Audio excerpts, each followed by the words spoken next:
Okay, this is the third part of our lecture, and we want to talk a little bit more about falls and long-term care facilities.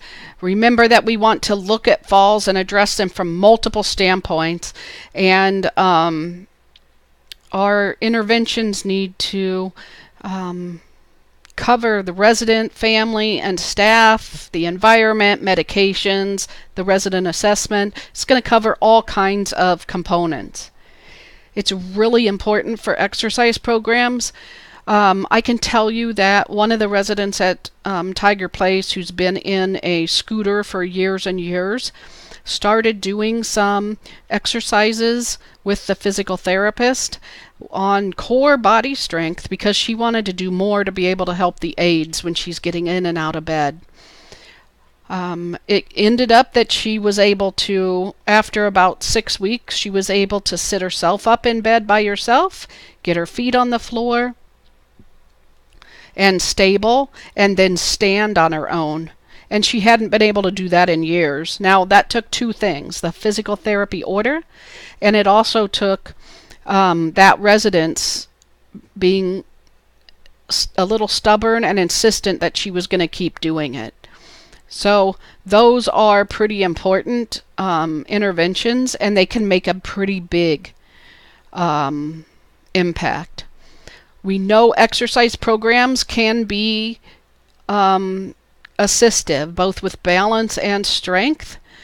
While we want to be cautious in long-term care settings, we also know that there's no research to support any evidence of risk of trauma or cardiovascular events when engaging older adults in long-term care settings in exercise programs.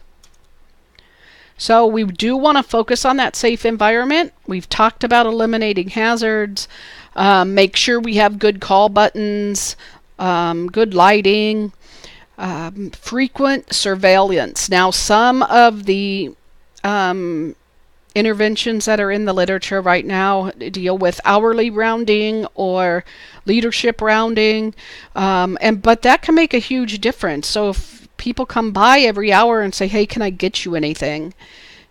Can I take you to the restroom? Do you need a glass of water? Is your phone where you can reach it?"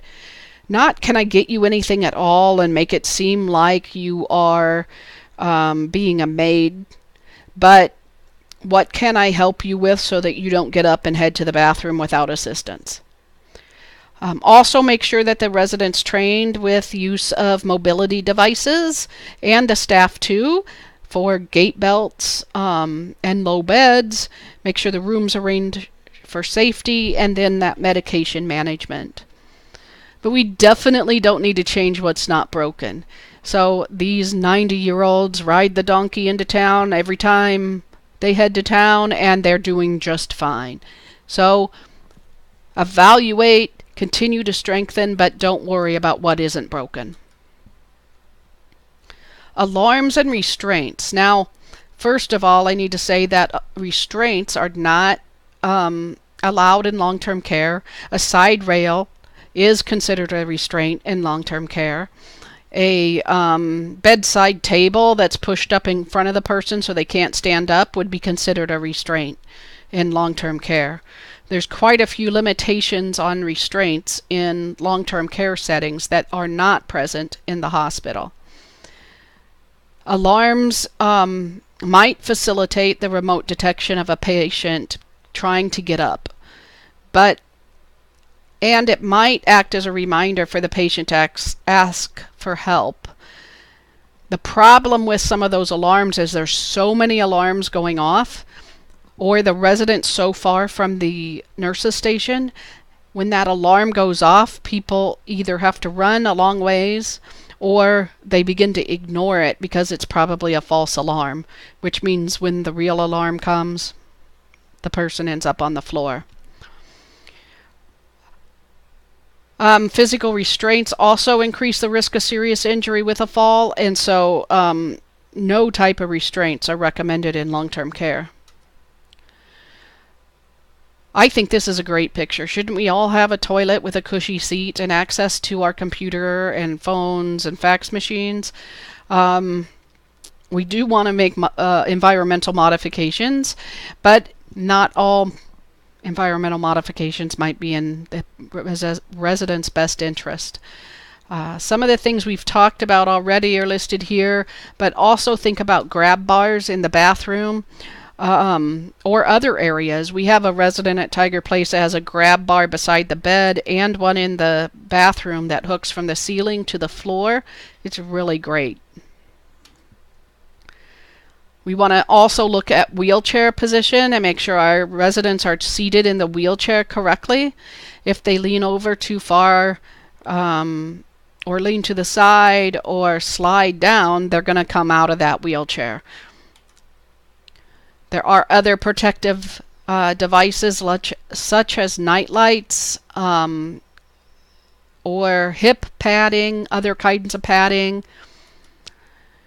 The upper left-hand corner is a soft mat on the bed so they can stand up. If they fall or roll out of bed, it'll be a softer landing.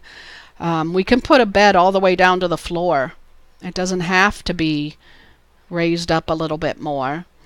And then the bottom left-hand corner is an example of a device that's called a sit-to-stand that helps the resident or person stand after they've used the facilities or sat in a chair or even been in bed.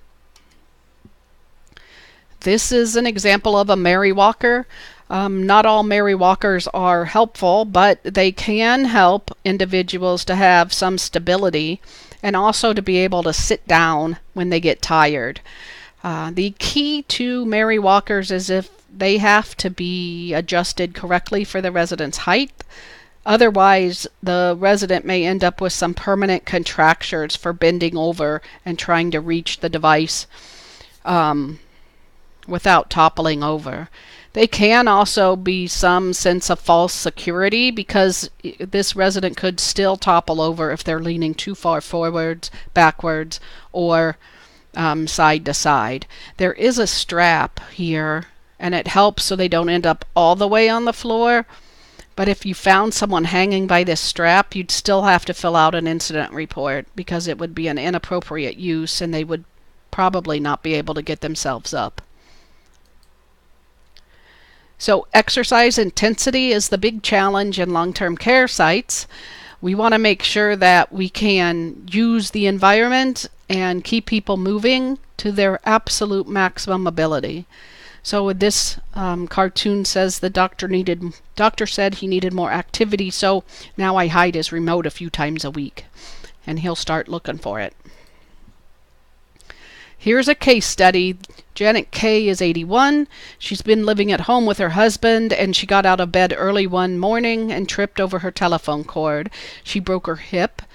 She had to have surgery to fix that fracture, and she's being moved to a rehab floor to start learning how to move about. She's slowly learning how to move around independently using a walker.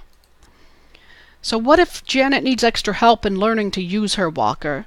What kinds of things should you concentrate on when you're working with her? Well, a lot of times what happens is people let that walker get too far in front of them, and you have to remind them to catch up with it. So if they get too far ahead and the walker is stretched out and their arms are all the way straight, stop the walker, ask them to walk up, catch up to the walker. They should really be walking with the walker right in front of them. If Janet's concerned with her movement and therapy, she doesn't like to be forced to go to therapy, especially when she's not in the mood, and she really rarely ever is in the mood. She gets frustrated because she has to go every day. And really, when she goes to the rehab floor, she's going to have to go 3 times a day. What things can be done to help assist Janet, remembering those key points of therapy and helping her get to therapy? So we can do some exercises in her room. We can provide some cue cards for her so that she can remember some of those key points of therapy and some reminders. And that could be helpful. Unfortunately, on the rehab floor, if she doesn't want to do it, they'll end up discharging her for lack of progress.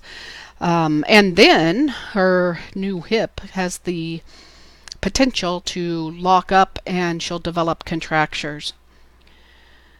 And what if Janet gets in a large amount of pain every day after therapy? What can you do to help decrease that level of pain after therapy?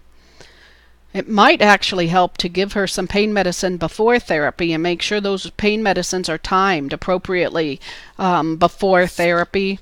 We can also alternate stronger pain medicines with lower level pain medications, and that might help as well.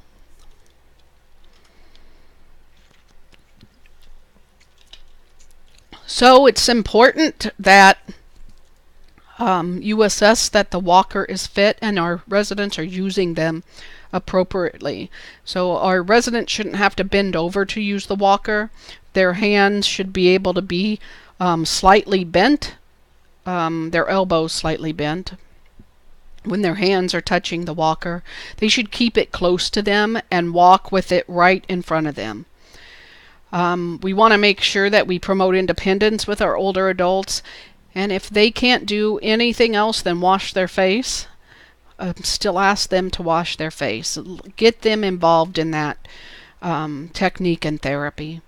Involve them in the goals of therapy. What are their goals and what do they want, and how can we help them reach that? Pull that multidisciplinary team in, and we also want to work with optimal pain management. And try not to do things that are silly.